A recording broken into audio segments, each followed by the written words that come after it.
Hello, friends. Shalom. Rich here at the Gospel Rescue Mission, and this is Forging Past the Felony, Lesson 2.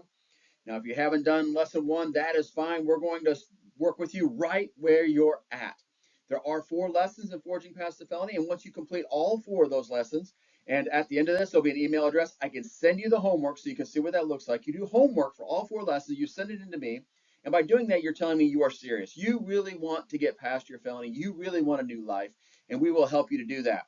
If you need additional help, we can work through the detail, but send me an email and we will work through that. But this is the thing. We want to help you get past your felony. And for those who have a felony on their record, you know that it impacts your ability to get car insurance many times. It also can impact where you live. It can impact where you work.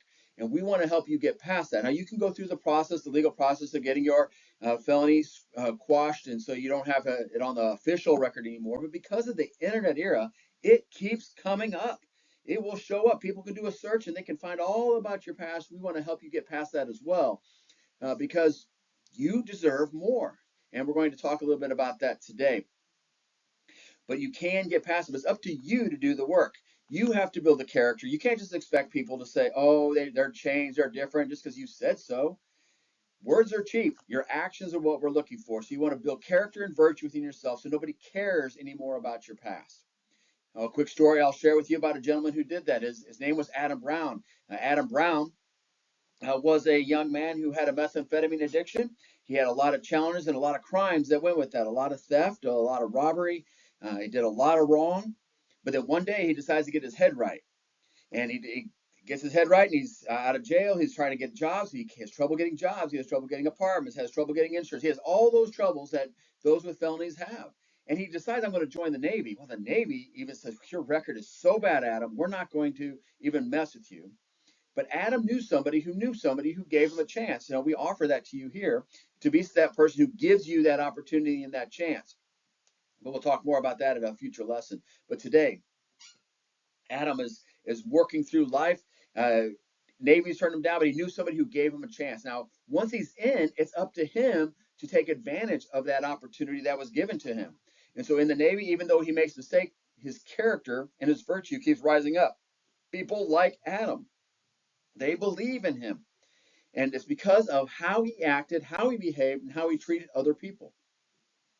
A lot of the lessons we talk about in this course will tie back into that sort of thing. You got to be building your character, building your virtue, just like Adam did. Well, time goes on. Adam really decides he loves the Navy. He really appreciates the discipline. He enjoys the camaraderie of the people around him, decides he wants to be part of the elite. He wants to be part of the SEAL teams. But because of his record, they should not have even really considered him. They should have said, no, you just can't do it. But because of your character, Adam, we're going to give you a chance. Because of your virtue, we are giving you this chance today. He takes his chance, gets in, he does really well. Again, he's loving life. The camaraderie is even tighter, even better. He loves it even more. And he just says, I want to be part of SEAL Team 6. I want to be part of the best of the best. Yeah, but because of your record, Adam should not even consider you. But again, because of your character, Adam, we're going to give you a chance. And he takes the chance and he makes it. He is now part of the team of teams, the SEAL Team 6. He is living life there. Throughout his time, he has a accidental discharge that took out one of his eye in a training accident, his dominant shooting eye, and they don't kick him out because his character is so high. Adam, we're going to keep giving you a chance. And he figures out how to shoot because he has this high character. I'm going to pull it off, this high virtue. I'm going to pull it off. He makes adjustments in himself, doesn't just expect the Navy to bypass their rules. He actually does the changing, and they keep him in. A little bit later, he has a rollover accident in a Humvee, loses 3 of his fingers or use of 3 of his fingers. They don't kick him out because his character and his virtue is so high, they don't kick him out. And that's what can happen when you build your character and your virtue and you're trying to live as Christ would have you to live. You also get past the felony. Nobody cared anymore about his past. They didn't even care about the present because they could see the future, that he was an asset to their community. We can do the same for you. Actually, you can do the same for you. Just pay attention to what we're teaching here and apply it. So in this lesson, we're going to cover 3 areas. We could try to cover about 3 areas in each one. The first one is you are God's masterpiece. And then we're going to talk about dealing with your baggage. And then finally, triggers and algorithms will be how we tie up this particular lesson. So let's talk about God's masterpiece. Now, the story's been told, and when I heard the story, is based in Thailand. And in Thailand, in this little remote village, they had this 10-foot wide, 10-foot tall golden Buddha statue. And an enemy force was coming in. They were being invaded, and they knew that this statue was too heavy. That's a lot of gold. 10-foot wide, 10-foot tall. That's a lot of gold. Very heavy, very difficult to move. We don't have time to move it. So what they did is they took some mud and they kind of caked it all around it and made it look like an ordinary, everyday, worthless statue. Nothing special, just covered in mud and gunk and all those sort of things. And then the raiding villagers come in. All the current villagers, they all took off and hid.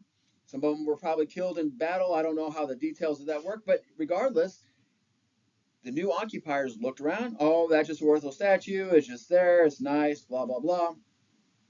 A decade goes by. Then 2 decades go by, and the occupying villagers just meander back home. They all start taking off, and the old villagers come back. And they, because 20 years have gone by, they forgot that under that mud and gunk, that ugly, unspecial statue was really gold. But they had forgotten that.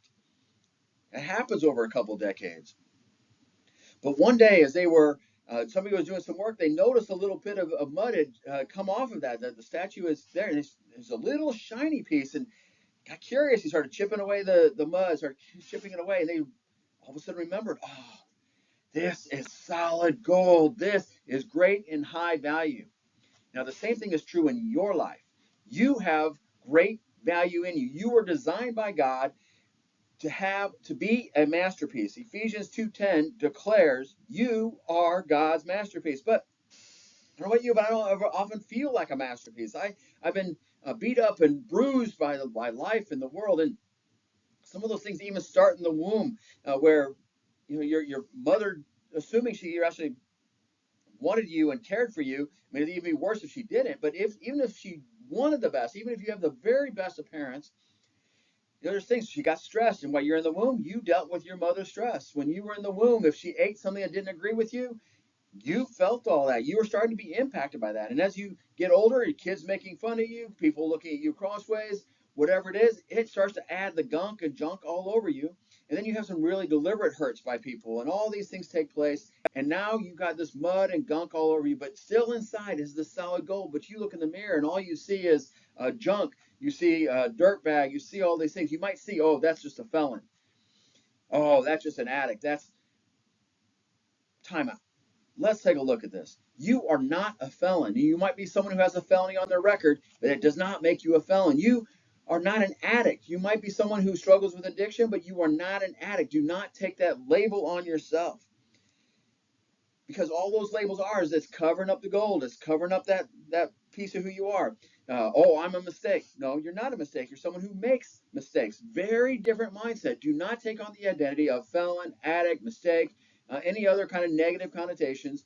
I have made mistakes in my life. It does not make me a mistake. It's what I need to do. I need to start cleaning off that junk and that gunk. And the truth is, I can't do it all myself. I need God's help to do it. We're going to come to that as part of the third main point today, or actually the next point is we're talking about the baggage. We're going to talk about that here shortly. But understand, your identity is what it is, made in the image of God. Now, let me quickly walk through the identity biblically. In Genesis chapter 1, you are made in the image of God. And this is true for everybody, regardless of who they worship, where they live, what they do for a living. Everyone is made in the image of God. So the moment you hate, you're hating the image of God. So we got to knock that off. Your identity is as a man or woman made in the image of God. Now, if you're a Christian, you get a special identity. You move to John chapter 1, where it says you are a son or daughter of God, which he's the King of Kings. So that makes you royalty. It makes you nobility. That is your identity. Hold on to that noble identity of who you are. And then the third identity that you have in the Bible is in book of Revelation. So we got beginning, middle, and now we're at the end of the Bible, book of Revelation.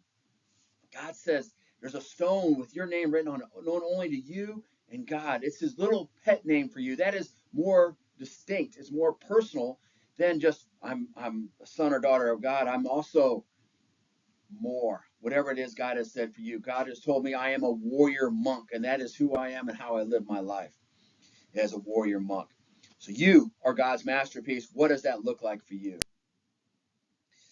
Now, we talk about this in lesson 1, but this is important to understand as we're moving forward to talk about baggage, is that a lot of our baggage came from these other relationships we got in our life, from family and our employers and our businesses we've had business with or in contact with, our own self, the choices we made, the damage we've done as we were medicating hurts in inappropriate ways. When we've damaged creation, we've damaged ourselves.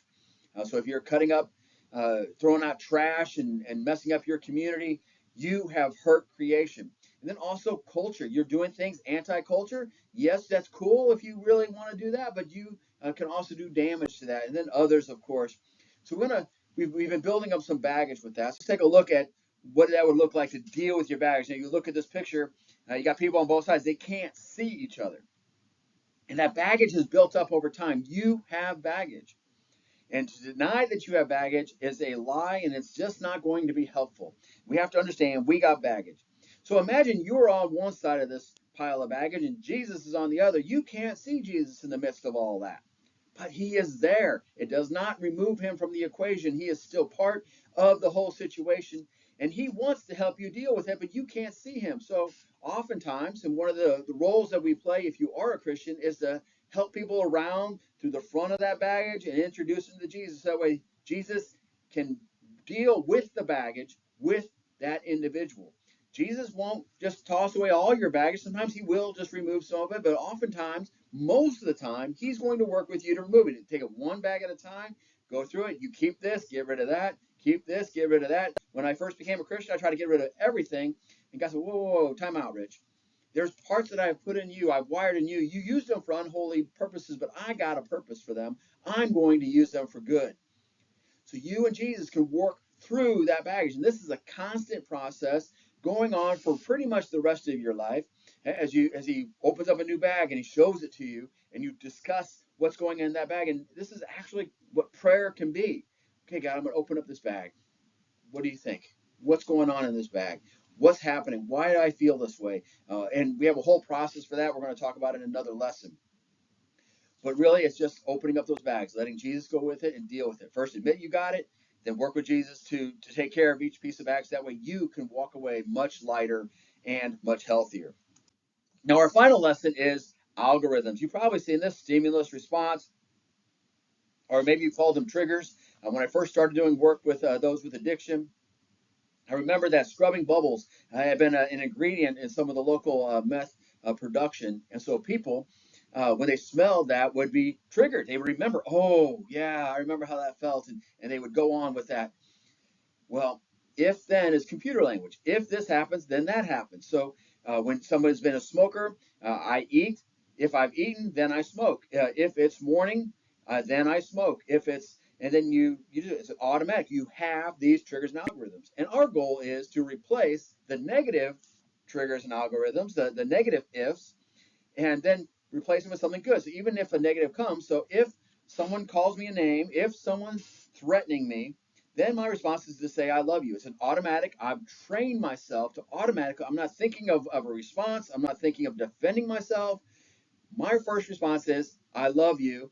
And then, depending on their response, I would say, and if I really feel like they really got some possible valid points, if I made a mistake in how I worded things, I say, well, tell me more. How did that make you feel? I can go on. So it's an if, then.